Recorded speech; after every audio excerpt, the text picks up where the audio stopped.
What if the most important foreign policy decision Mark Carney makes this year isn't about the United States at all? What if it's about an island 90 miles off the coast of Florida, an island running out of fuel, running out of food, and running out of time? What if the moment that reveals whether Canada is truly an independent sovereign nation happens not in Washington, not in Brussels, not in Beijing, but in Havana? Tonight that moment has arrived, and the world is watching to see what Canada does next. Breaking tonight, the Western Hemisphere's humanitarian crisis just reached a dangerous new threshold. Washington didn't negotiate, it strangled. Pressure is building across the Americas tonight. The United States escalated its decades-long embargo against Cuba, cutting off the island's last major fuel supply. Instead of diplomatic engagement, the Trump administration threatened tariffs against any country that dares send oil to Cuban shores. Everyone believed the U.S. blockade of Cuba was a relic, a Cold War policy too outdated to weaponize in 2026. Diplomatic analysts assumed Trump would focus his economic aggression northward, not southward. The international community expected Washington to at least allow humanitarian corridors. They were all utterly incorrect. Ottawa, February 17, 2026. Inside the House of Commons, something is happening that nobody predicted 6 months ago. Canada is being asked to make a choice, not by Washington, not by its allies, but by its own parliament. NDP, Bloc Québécois, opposition voices from every corner of the chamber rising with the same urgent question. Will Canada stand up or stand aside? Translation: the Cuba crisis isn't just Cuba's problem anymore. It just became Canada's defining test. And what happened next reveals everything about the battle between Canadian sovereignty and American intimidation that has been building since the moment Donald Trump returned to power. Dear viewers, to understand why this moment matters so profoundly, we need to rewind just 30 days. January 2026. The United States, under President Trump's direction, launched a military raid on Caracas that toppled Venezuelan President Nicolás Maduro and sent shockwaves across the entire hemisphere. Washington called it justice. Latin America called it something else entirely. But here's the consequence that barely made Western headlines. With Maduro gone and Venezuela's new government under direct American pressure, Cuba lost access to one of its most critical fuel suppliers overnight. Venezuela had been supplying roughly a third of Cuba's oil imports, a lifeline that vanished in a single night. For more than a year, Global Affairs Canada had already been warning Canadian travelers about shortages across the island. Food, medicine, fuel. These were warnings, background noise, the kind of advisory that gets buried beneath trade war headlines and tariff negotiations. Then January arrived, and the warnings became a catastrophe. Cuban hospitals began rationing power. Refrigeration for medicine became unreliable. Families started cooking with whatever combustible material they could find. Airlines, including Canadian carriers, suspended flights to the island entirely. Not because of politics, but because there simply wasn't enough jet fuel to guarantee a safe return trip. Air France added a refueling stop in a neighboring country just to keep its Cuba routes operational. Read that again.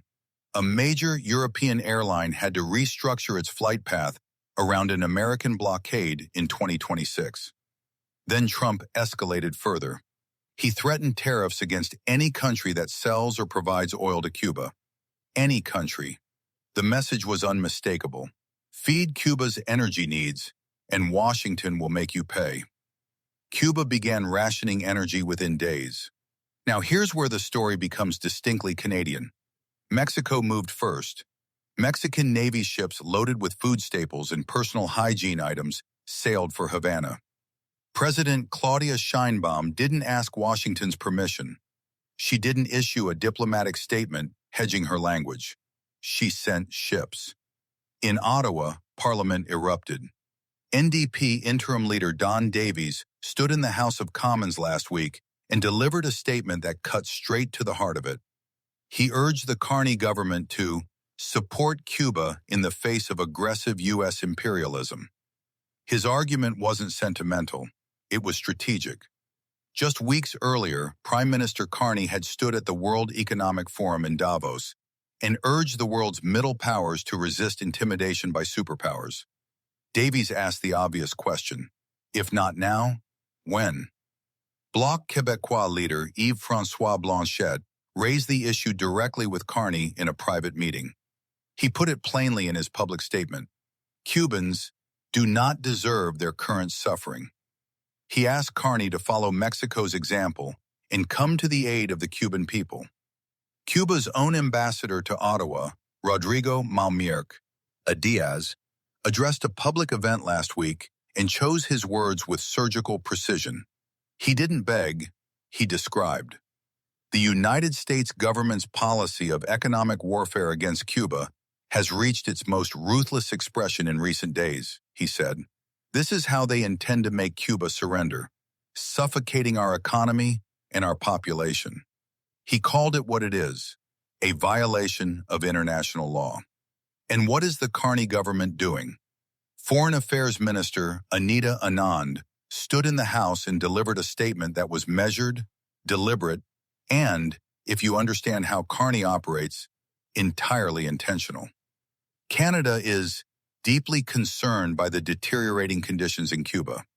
The government's top priority is the safety and security of Canadians. That language is not weakness.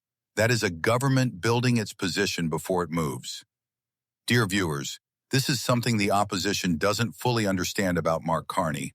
He does not react. He calculates. He did not panic when Trump threatened 25% tariffs on Canadian goods. He built coalitions, diversified markets, and let Washington exhaust itself. The pattern is always the same. Carney watches, Carney prepares, then Carney acts from a position of maximum strength. Canada has the fuel, the logistics, the diplomatic relationships, and the legal standing. Canada is, remarkably, the only major country in the Americas besides Mexico that never severed ties with Havana following the 1959 revolution, not even under American pressure at the height of the Cold War. Canada maintained those ties for 67 years, through embargo after embargo, through administration after administration in Washington, through every threat and every sanction. Canada kept its relationship with Cuba intact because it believed in sovereignty, the principle that nations have the right to determine their own futures without being starved into submission by a more powerful neighbor. Sound familiar? Here is what the mainstream coverage is missing entirely. This isn't really a story about Cuba. This is the next chapter in the foreign policy doctrine that Mark Carney has been quietly, methodically building since he entered office. Carney's entire strategic vision rests on one foundational claim. Canada is transitioning from dependence to resilience. Canada will not be bullied. Canada will build independent relationships across the globe. Canada will lead middle powers toward a more balanced international order where raw intimidation does not automatically win. He said it at Davos. He has implied it in every trade diversification announcement, every meeting with European leaders, every infrastructure investment designed to reduce American leverage over Canadian exports. And here is the critical insight that the opposition is missing entirely. Carney doesn't move when the pressure is loudest. He moves when the position is strongest. The Cuba file is not a failure of nerve. It is a calculation in progress. The Trump administration's Cuba policy is, in structural terms, nearly identical to its Canada policy. Economic coercion designed to extract political submission. Threaten tariffs. Cut off supply chains, force the target to choose between survival and independence. Carney has seen this playbook before. He has studied it, mapped it, and learned exactly how to dismantle it. Every middle power watching, in Southeast Asia, in the Gulf states, in Latin America, in Africa, is watching Ottawa right now.